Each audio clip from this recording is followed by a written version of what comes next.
On the show this morning, Mike Barnicle, Joe, and I have been asking a lot of questions about spinal cord injuries and whether they can be self-inflicted. Mike, take it away. Well, it's a huge issue that's been raised, obviously, Mika, this past week with all the news reports. Dr. Wecht, we're not asking you to solve this situation on television, obviously, but given your extensive experience across many years as a pathologist, is it, in your experience, possible for a self-induced crack of the spine by a person riding in a police van?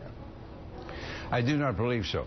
I do not believe there would have been sufficient room within that van for him to have generated the speed to produce that degree of force. Energy equals 1/2 mass times velocity squared. Simply put, it's velocity that is the significant factor. Where are you going to generate that speed by running 6, 8 feet and then banging yourself up against a wall?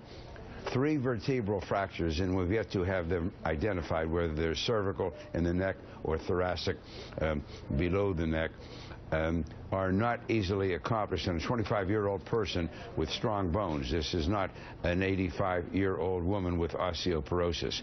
To hurl yourself up against a van with such force as to produce 3 fractures, not only fractures that are linear and displaced, a little crack here or a chip there, but fractures that are so displaced as to impinge into the spinal canal that is surrounded on all sides by bone, severing, as we are told, 80% of the spinal cord. No, these are injuries that you see in high-speed motor vehicular collisions, people jumping, falling accidentally from high buildings or so on. Those are of scenarios in which you would see those injuries. But Dr.